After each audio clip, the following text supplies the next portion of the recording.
Bom dia. Eu estou aqui em Londrina, onde vim participar na Universidade Estadual de um seminário sobre o negacionismo, que hoje em dia domina o debate em tantos países do mundo, especialmente sobre o negacionismo em relação à ditadura militar. Nesse sentido, eu gostaria de falar algumas palavras sobre o ato institucional número 5, o ato 5,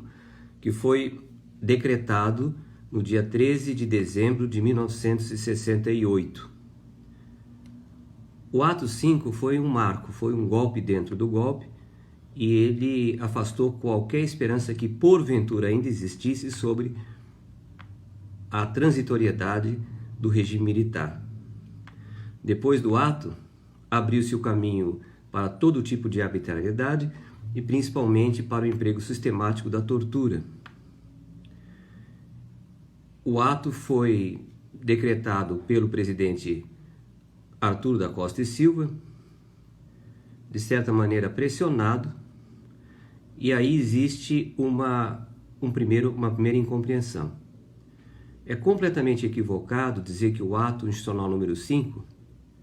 decretado pelo segundo presidente militar, de uma série de 5 depois,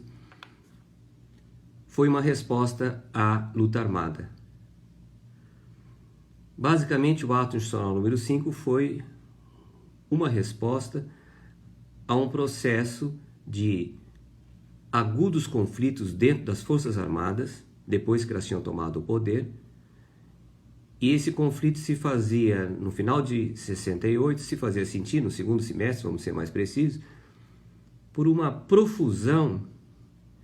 de manifestações de capitães, de majores, contra o governo militar, que eles próprios tinham criado, mas que eles achavam que deveria ouvir mais os baixos escalões das Forças Armadas. Existe um livro muito bom sobre isso, chamado A Política nos Quartéis, da Maud Thiriot, que pode ser lido por vocês e que traça um quadro excelente dos conflitos militares depois de 64. O ato número 5, ele aboliu as últimas garantias constitucionais liberais que tinham restado na Constituição Militar de 1967,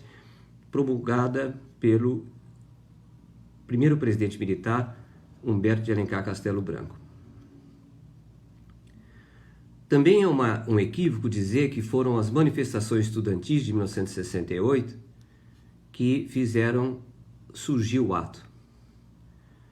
Na verdade, desde junho de 1968, as manifestações tinham refluído e toda a atividade da liderança estudantil estava concentrada na organização do 30º Congresso da UNE, o 29º Congresso da UNE, que seria realizado em outubro em local incerto e proibido, e que acabou resultando na prisão de todos os seus participantes, cerca de 800 pessoas, em Ibiúna, São Paulo. O processo que levou ao ato 5 estava relacionado ao movimento estudantil de uma forma bastante indireta. 2 deputados, Márcio Moreira Alves e Hermano Alves, fizeram discursos na Câmara dos Deputados condenando de forma bastante dura a repressão militar. Isso foi no final de agosto, porque havia acontecido uma invasão da Universidade de Brasília por setores duros do governo, do próprio Palácio, provavelmente ordenados pelo chefe do gabinete militar do Costa e Silva, que era o general Jaime Portela, sabendo eles que isso geraria uma crise política de difícil solução. Os discursos dos 2 deputados foram usados como pretexto, o governo foi pressionado, acabou pedindo à Câmara dos Deputados que aprovasse a abertura de processo contra os 2 deputados, sabendo-se que a Câmara dos Deputados dificilmente aprovaria essa licença, porque isso seria o próprio suicídio da Câmara dos Deputados. Vejo que ainda havia algum espaço para legalidade. Com relação à luta armada, houve realmente algumas ações armadas, roubo de armas no hospital militar,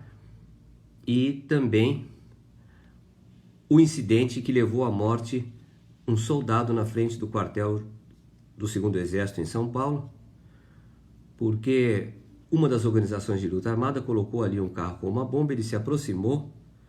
e a bomba explodiu e matou o soldado. Mas não havia ainda nenhum indício das ações que vão, a partir de 1969, se seguir. Evidente que o governo militar tinha informações e sabia perfeitamente que vários setores da esquerda brasileira, desde a realização da Conferência Tricontinental em 67 em Havana, Cuba, estavam partindo para uma política de resistência armada. Mas o governo não sabia ainda quantas organizações existiam, não sabia ainda qual seria o potencial dessas organizações.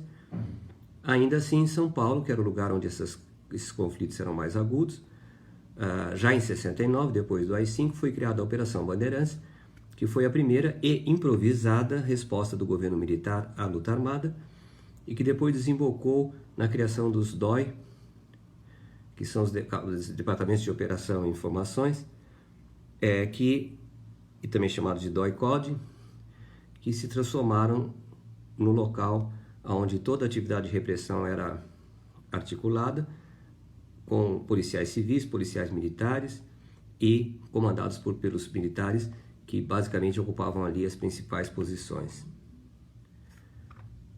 A primeira ação que realmente desafiou o regime militar foi o sequestro do embaixador americano, que se deu no início de setembro de 1969.